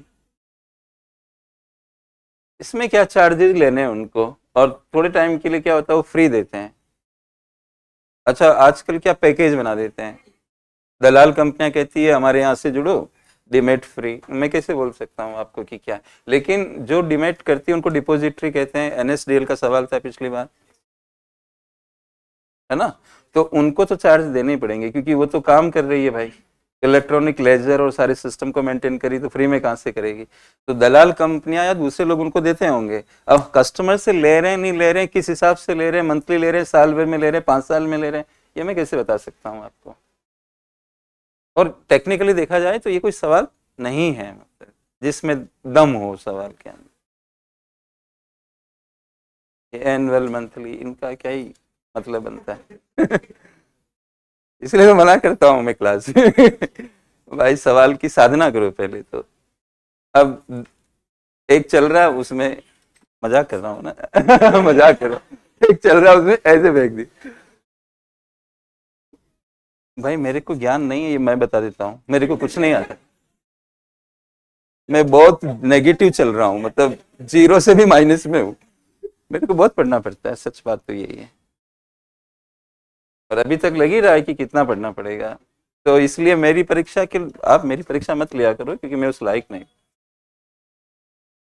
28वां है। वर्तमान में भारत में द्वितीयक बाजार की इक्विटी ट्रेडिंग के लिए निपटान चक्र कौन सा है। हमने T+0 का एक सवाल पूछा था आपसे, मैंने बताया था कि प्रायोगिक अभी वो चल रहा है, लेकिन मेजरली ये चल रहा है अभी T+1।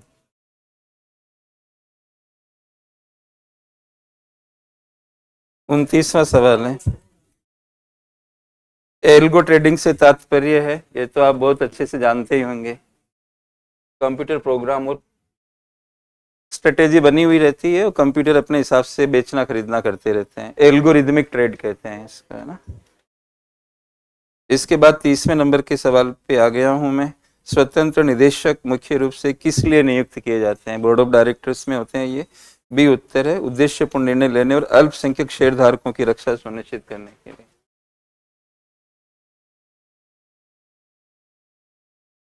31वें नंबर का सवाल है, निम्नलिखित कथनों पर विचार करें। ये कॉर्पोरेट गवर्नेंस से रिलेटेड है, तो इनमें पहला और दूसरा कथन सही है, ए उत्तर है इसका। तीसरा गलत इसलिए हो रहा है कि कॉर्पोरेट गवर्नेंस व्यवसायिक जोखिम थोड़ी हटा देगा। हाँ, तो एक और दो ये।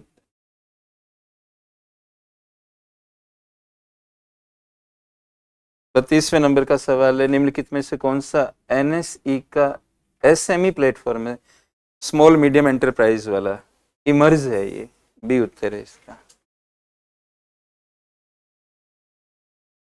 छोटी और मध्यम प्रकार की कंपनियों की प्लेटफॉर्म है ये, एनएसई इमर्ज करके।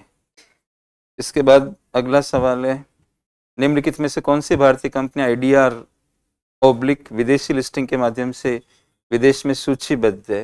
ये सब की सब है, Infosys, ICICI Bank, Tata Motors, Doctor Reddy's Laboratories. D उत्तर है।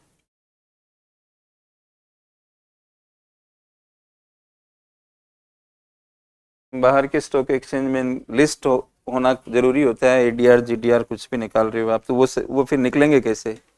जो इन्वेस्टर है तो उनको लिस्ट कराना पड़ेगा, तभी ये हो पाता है।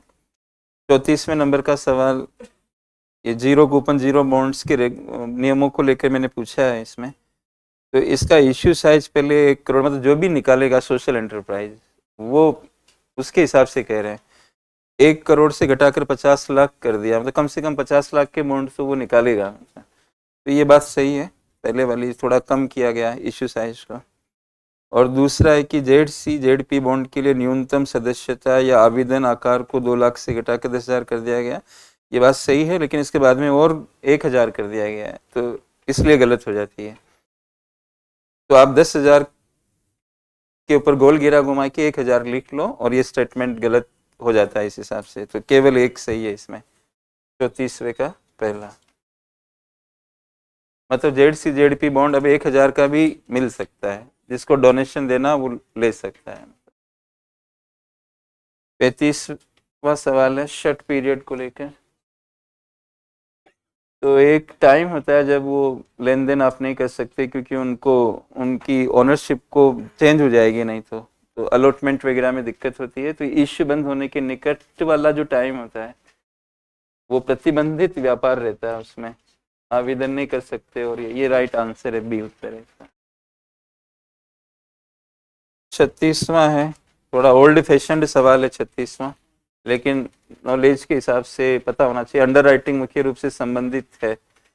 अंडर राइटिंग सेकेंडरी मार्केट में नहीं होती है। ये प्रतिभूतियां जब निकालती हो तो बिकेगी कि नहीं बिकेगी, अभिगोपन कहते हैं इसको, अभिगोपन।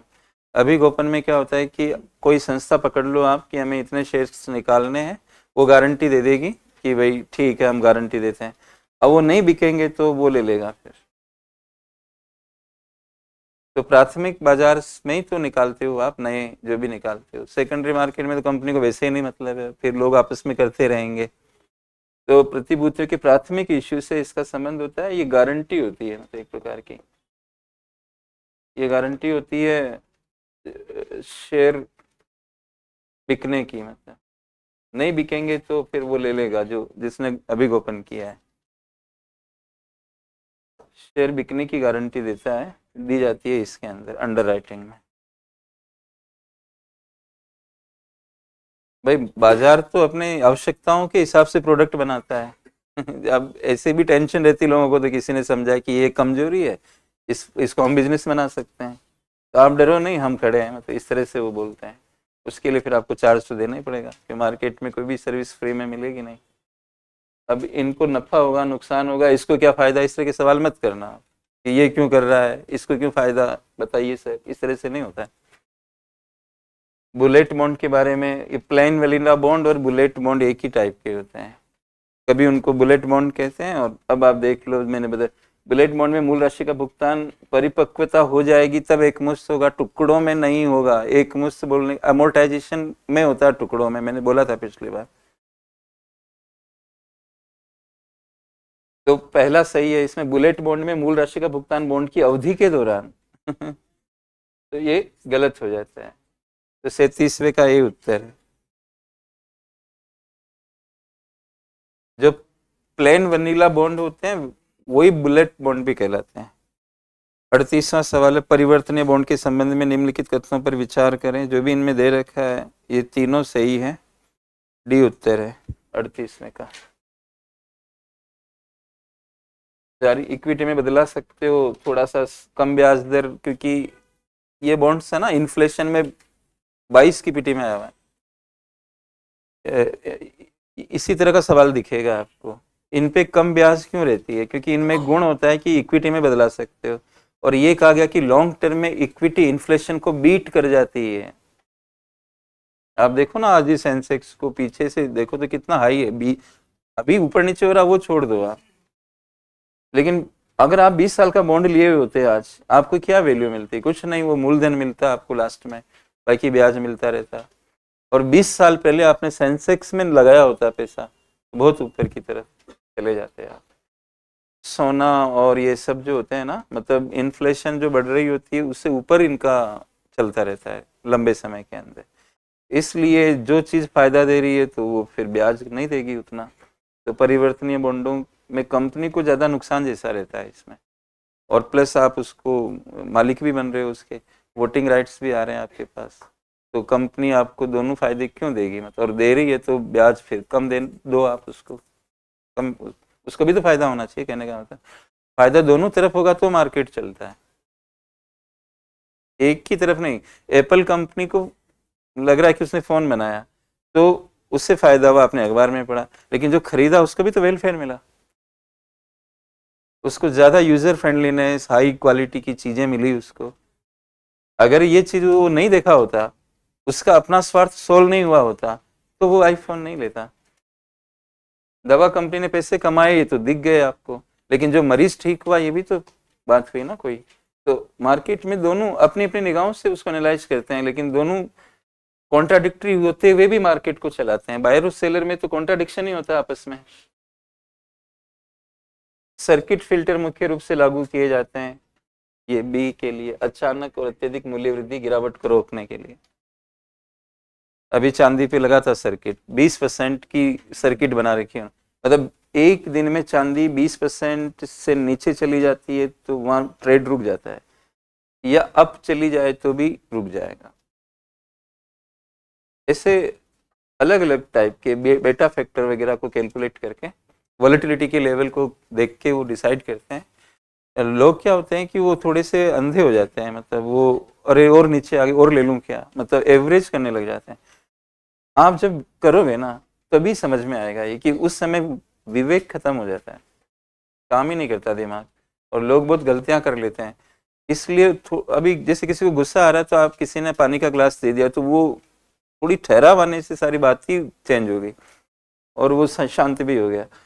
ऐसे ही ठहराव लाना होता है कि मार्केट को रोक दो थोड़ी देर के लिए, ताकि गैप नहीं दोगे उसको थोट ही नहीं आना है। प्रयास तो यही होता है, फिर भी वो कर रहा हो तो बात की बात है। सर्किट फिल्टर में मार्केट को रोक देते हैं थोड़ी देर के लिए, खास तौर से उसको रोक। एक बजट मेरे को याद आ रहा है कि बजट और सेंसेक्स भागा, फिर मार्केट क्लोज, फिर घंटे भर तक क्लोज रखा, फिर छोड़ा, फिर भागा, फिर सर्किट इतना हाई पे गया। तो वो रोकते हैं थोड़ी देर के लिए, वहां उस समय आप ट्रेड नहीं कर सकते।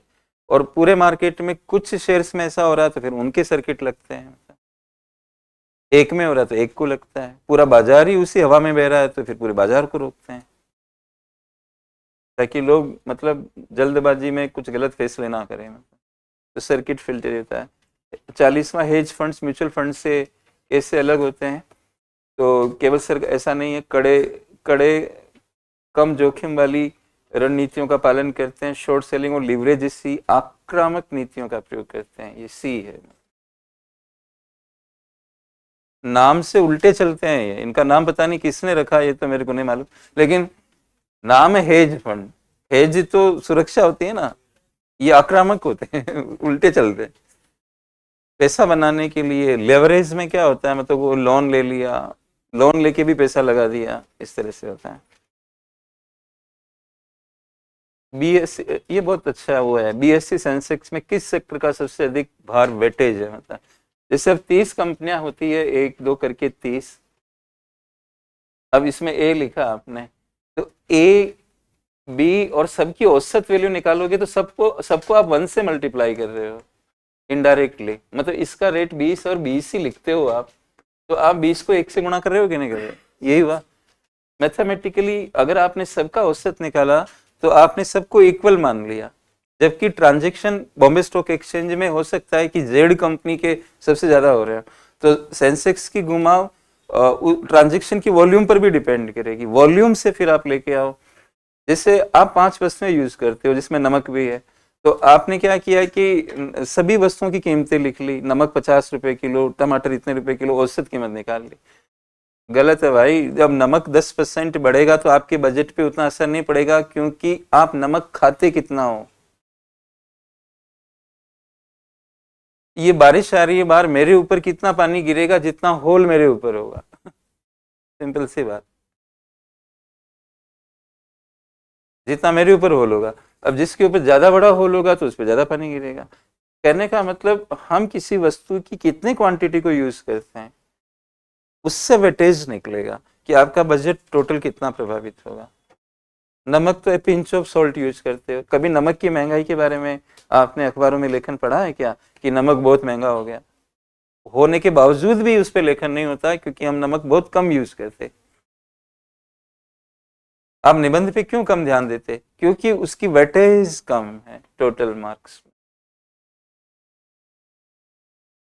इसलिए ज्यादातर बच्चे सोचते हैं हो जाएगा देख लेंगे इस तरह का, उसको एज एन ऑप्शनल जितनी गरिमा तो हम नहीं देते उसे कभी भी। वेटेज वहां भी काम कर रहा है, एक अलग बात है कि मैं उसको मैथमेटिकली समझाने का प्रयास कर रहा हूँ। तो यहाँ पर सेक्टर वाइज सबसे ज्यादा सेंसेक्स में जो वेटेज बना रही है टोटल में, वो फाइनेंशियल सर्विसेज है।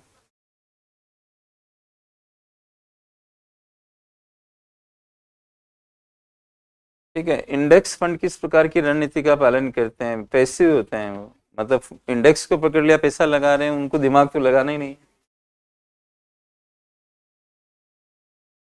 भाई कोई फंड इंडेक्स देख के पैसा लगा रहा है तो उसको क्या दिमाग लगाना बच गया। इसलिए इंडेक्स फंड सस्ते भी होते हैं, क्योंकि वो चार्ज उतना नहीं लेते, क्योंकि उनको रणनीति बनानी नहीं है, एक इंडेक्स को पकड़ के वो पैसा लगाते हैं, तो पैसिव रहते हैं, एक्टिव नहीं रहते। निम्नलिखित का अध्ययन करें, बुल्स बेस टैक्स उपरोक्त में से कौन शेयर बाजार में लॉन्ग पोजीशन, थोड़ा टेक्निकल गया मैं, लॉन्ग पोजीशन उसको कहते हैं जो खरीदने वाली पोजीशन होती है। लॉन्ग पोजीशन का मतलब होता है जब आप खरीद रहे होते हो,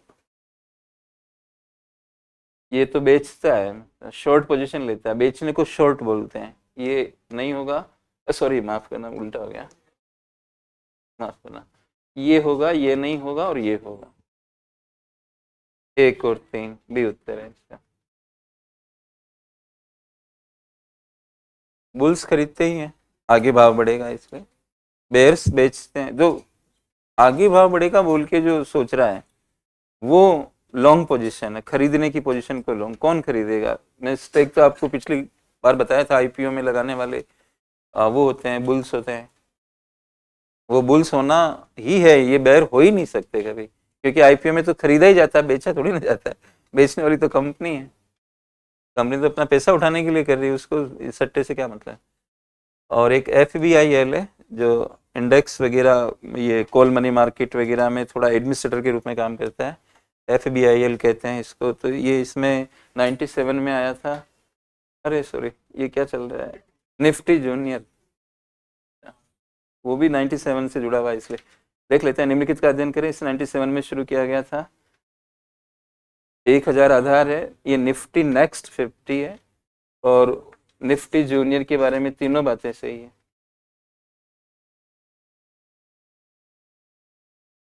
एक निफ्टी है और एक निफ्टी जूनियर है। निफ्टी में टॉप 50 फर्स्ट से लेकर 50, फिर 51 से लेकर जो 100 आएगी उनको क्या बोला गया, नेक्स्ट 50।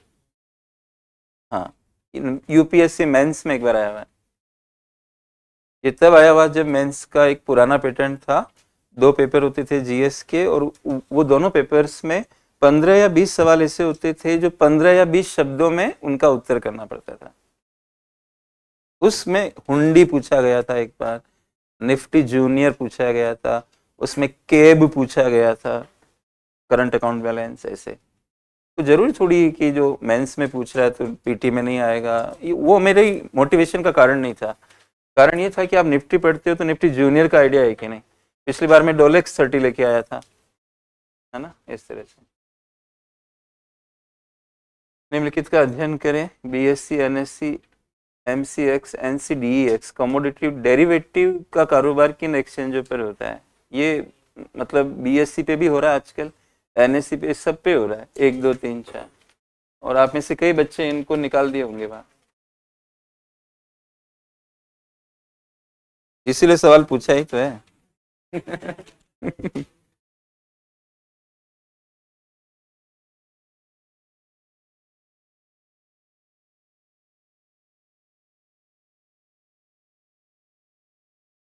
इसका गठन 2014 में किया गया था। आरबीआई इससे मान्यता नहीं देता है और ये एक स्वतंत्र बेंचमार्क प्रशासक है।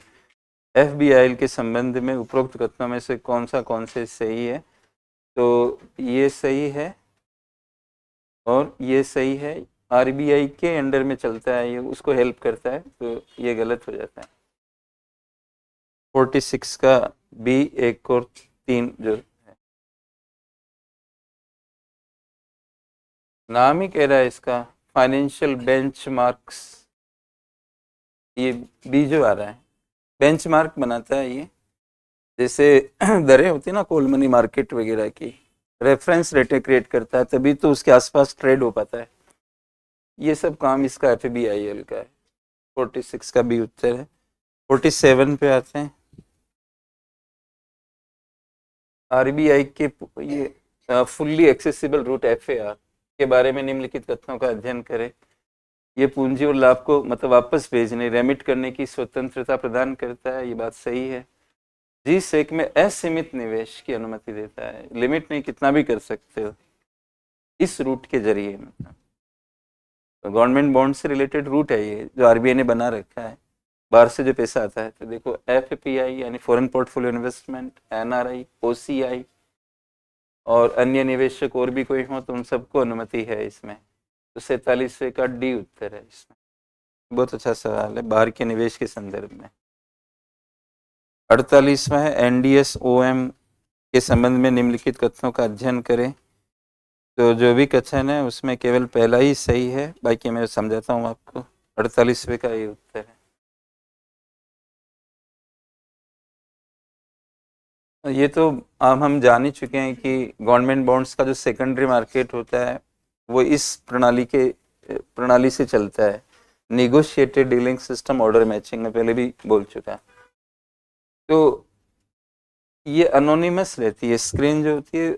कोई भी इलेक्ट्रॉनिक सिस्टम जिसमें ट्रांसपेरेंसी और ट्रांसपेरेंसी लाना हो, करप्शन नहीं हो, तो उसमें बायर सेलर नज़र नहीं आना चाहिए। अनोनिमस का मतलब क्या होता है, गुमनाम, और स्क्रीन पे ये चलता है और बायर सेलर नज़र नहीं आते। उसमें क्वांटिटी दिखती है भले ही कि इतने बॉन्ड खरीदने की क्वांटिटी आ रही है, इतनी सेल की आ रही है, लेकिन कौन इसमें ऑर्डर लगा रहा है ये उस स्क्रीन पे नहीं दिखेगा आपको। जो आमतौर पे स्टॉक एक्सचेंज में भी ऐसा ही होता है, आप ऐप पे या किसी पे भी देखोगे तो क्वांटिटी दिखती रहेगी, विप्रो का शेयर ये सेल क्वांटिटी, और वो क्वांटिटी को भी कंसील कर सकते हो। तो जो क्वांटिटी आप खरीद रहे 50 हो और दिखा रहे हो 5 हो, ऐसे भी हो सकता है, कंसील किए जा सकते हैं क्वांटिटी। लेकिन मतलब बायर सेलर का नाम प्रकट में नहीं आना चाहिए, तो इसको हम कहते हैं गुमनाम। तो ये गुमनाम ऑर्डर मैचिंग वाली सिस्टम है, ये तो क्लियर है, ये पहला तो सही है इसमें। दूसरा है गैर गुमनाम। गैर गुमनाम का मतलब फिर नाम आ रहे हैं। अगर हम गुमनाम को कहें कि नाम नहीं आते तो गैर गुमनाम का मतलब ये हुआ कि नाम आएंगे फिर, तो ये गलत हो जाता है। आरबीआई नहीं डायरेक्ट इसको चलाता है, इसकी एक कंपनी है, उसका नाम मैं लिखा देता हूँ आपको, वो इसे चलाती है। तो इसको Clear Corp Dealing System,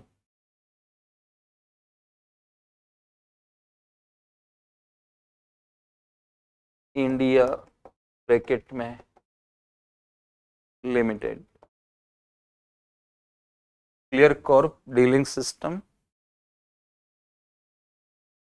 India Limited, ये इसको मैनेज करती है, आरबीआई दूर रहता है इससे, ये संस्था चलाती है इसको, एनडीएसओएम को। पहले भी सवाल यूपीएससी पूछ चुकी है अलग ढंग से। इसके बाद 49वें पे अभी फ्यूचर्स आपको मैंने समझाए थे, तो आप इन 4 प्रकार के फ्यूचर्स दे रखे हैं, currency futures, equity futures, commodity futures, index futures. उपरोक्त में से कौन से भारत में ट्रेडिंग के लिए अनुमत है? जो दिख रहे हैं वो सभी अनुमत है। 49वें का बी है, लेकिन टोटल जो कैटेगरीज है वो 5 है हमारे देश में, मैंने 4 दिए, इसमें से एक इसमें नहीं दे रखा है मैंने, उसको आप लिखना चाहो तो अपने इसी पेपर में 5वें नंबर का इंटरेस्ट रेट फ्यूचर लिख सकते।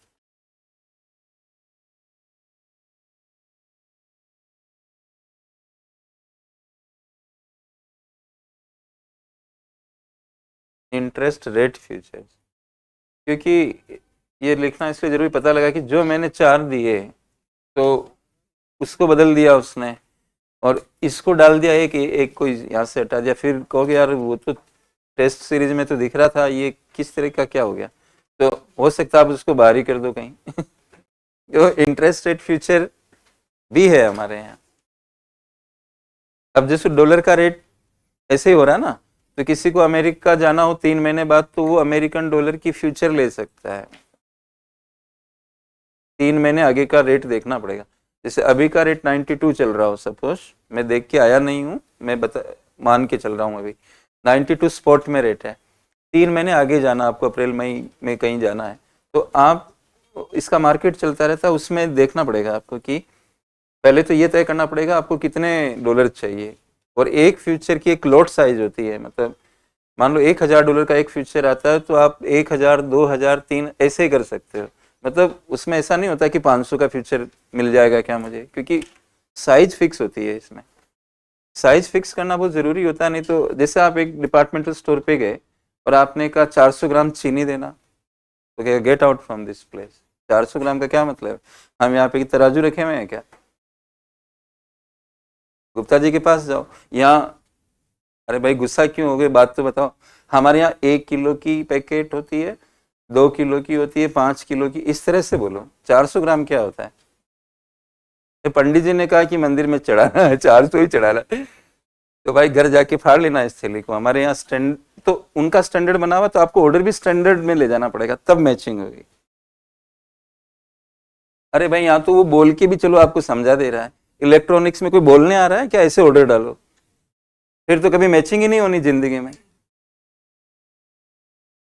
मैचिंग कराने के लिए ऑर्डर साइज आपको पता होनी चाहिए कि इसी लॉट में ऑर्डर जाएंगे, मतलब तो डालो उसी ऑर्डर में, तो उसी ऑर्डर में वो मैच हो जाएंगे, राइट। ऑर्डर मैचिंग के लिए लॉट साइजिंग लानी पड़ेगी आपको, ऐसे होता है। अब वो टेलर बिठा के रखते हैं ना, ये कपड़े की दुकान वाले, तो मेरे को 32 की पैंट देना, तो वो पहन के देखा, फिर दूसरी कौन सी है कि 34 है, उससे नीचे वाली 30 है, सब कुछ नहीं आ रहा, तो बोले चिंता मत करो, एक फाड़ेंगे इसमें से, हमारा टेलर बैठा हुआ है भाई, ये कंपनी तो एक स्टैंडर्ड साइज में बना रही है, या तो आप 32 का लो, 34 का देख लो कौन सा लेना है, ऑर्डर साइज आपको फिक्स करनी पड़ेगी, 32, 30 जो भी हमारे पास, और दूसरे स्टोर में भी जाओगे तो भी वैसे ही है, या फिर आप टेलर से सिलवाओ, ज्यादा ही प्रॉब्लम है तो ऐसा होगा। तो $1000 का मैंने नहीं किया ट्रेड में, बता दूं, इसलिए आप मेरे को ऐसे सर आप बताओ कितने का होता, इस तरह का नहीं होगा। जो ट्रेड करेगा उसी को तो अनुभव होगा, हम तो जिसमें जरूरी थोड़ी हर बात में, मतलब मैं तो मनी लॉन्ड्रिंग भी पढ़ाता हूँ, तो उसका अनुभव लूं क्या? मनी लॉन्ड्रिंग की भी क्लास होती है, और मैं ऐसे मनी लॉन्ड्रिंग के टॉप 10 केसेस वर्ल्ड के पढ़े मैंने इस क्लास को लेने के लिए, आपको ऐसा लगेगा कि आपको फील ही नहीं आएगा कि ये आदमी बाहर से इसको समझा रहा है क्या, ऐसा लगेगा कि जैसे इन्होंने खुद नहीं किया हुआ है। तो $1,000 का आपने 1 मिनट लगेगा ताकि थोड़ा समझने में आपको आसानी हो जाएगी। 92 रुपए की डॉलर चल रही है, 94 का फ्यूचर मिल रहा है, 94 की रेट पे $1,000 की एक फ्यूचर लोड साइज है, तो आपको 94,000 में खरीद लिया मतलब। और मैं आपको कह रहा हूँ कि पूरा देना भी नहीं है। डॉलर की रेट एक दिन में कितनी कम ज्यादा हो सकती है, उसके हिसाब से आपके अकाउंट में पैसा आना चाहिए, आपको फ्यूचर मिल जाएगा। $1,000 का फ्यूचर लेके बैठ गए आप, बैठे रहो, ठीक है। अब क्या होता है कि वो समय आ जाता है आपको जाने का, मैंने नियम बताया है कि जो फ्यूचर लोगे उसको बेचना पड़ेगा, और बेचा है तो वैसा ही खरीदना होगा। अच्छा, आपने देखा कि डॉलर तो $150 का हो गया है ना, तो आपको चिंता करने की जरूरत नहीं है, क्योंकि जब वो 150 का होगा तो आपकी फ्यूचर का रेट भी लगभग उतना ही पहुंचेगा। मैंने बताया था ना कि स्पॉट और ये साथ में चलते हैं, तो आप अपना फ्यूचर जो पड़ा हुआ उसको पहले तो बेचना पड़ेगा, आपको नियम पे चलना पड़ेगा।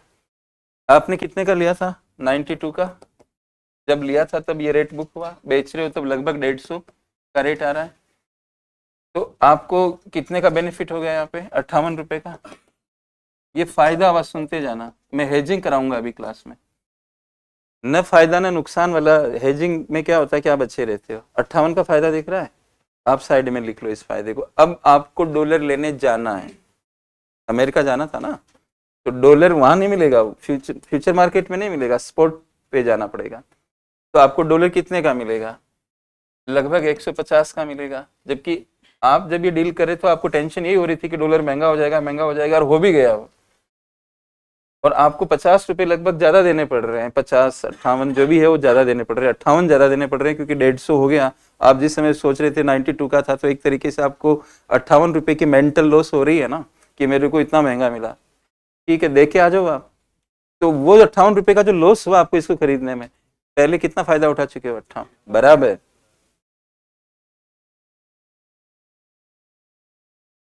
न फायदा न नुकसान, तो हेज कर लिया ना आपने। फ्यूचर्स रियल में हेजिंग के टूल्स हैं। अब एक आदमी को अमेरिका जाना ही नहीं है सपोज, तब तो वो एक ही सौदे के साथ चलेगा, फिर जो होगा जैसा होगा, फिर तो उसको नुकसान होने के चांस आ जाएंगे ना। इसमें तो फायदा हो रहा है चलो, लेकिन उल्टा हो जाए डॉलर तो फिर उसको नुकसान हो जाएगा। उस आदमी, इस आदमी को उल्टा होने पर भी नुकसान नहीं होगा। अब मैं उल्टा करता हूं इसको, 92 की जगह डॉलर मान लीजिए ₹50 का रह जाए,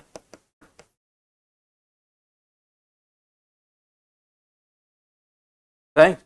तो इसको इनडायरेक्टली 40, जिस दिन अमेरिका जाएगा उस दिन तो इसने सोचा भी नहीं था, वो तो 92 ही समझ के चल रहा था ना। लेकिन कितने का मिल गया उसको? 50। तो फायदा हो गया ना उसको 42 का, मानसिक रूप से फायदा हो गया।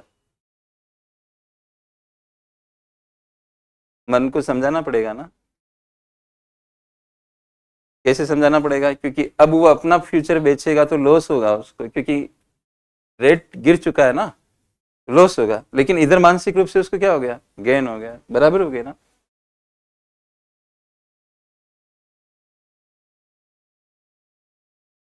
जो फ्यूचर उसने 92 के आसपास या इस पे लिया हुआ था, वो फ्यूचर की रेट भी तो डाउन होगी ना, जब बेचेगा तो वहां नुकसान होगा ना, लेकिन उसको स्पॉट में सस्ता भी तो मिल गया। तो हमारे यहाँ करेंसी फ्यूचर्स ऐसे आप थोड़ी ना डॉलर खरीद लोगे, आपको बहुत सारे सिस्टम में गुजरना पड़ेगा, ये बैंकों के जरिए लेन देन होती है। लेकिन डॉलर फ्यूचर खरीदने में आपको क्या दिक्कत है? बॉम्बे स्टॉक एक्सचेंज पे भी मिलता है, एनएससी पे भी मिलता है, इस तरह से आप वहां से ले सकते हो। मतलब तो बहुत सारे लोग डॉलर फ्यूचर इसलिए भी ले रहे हैं कि डॉलर में सट्टा खेल रहे हैं कि डॉलर का रेट बढ़ेगा बढ़ेगा। मॉनेटरी पॉलिसी को जानते हो अमेरिकन, तो कोई भी आदमी दिमाग लगा के अपना माइंड तो चला ही सकता है। 50 में, और लास्ट पे हम आ जाते हैं, किस सीपीएससी द्वारा भारत में पहली बार आईपीओ लाया गया था? वीएसएनएल लेके आया था, विदेश संचार निगम लिमिटेड। ठीक है, फिर मिलते हैं 100 सवालों के साथ। Thank you very much.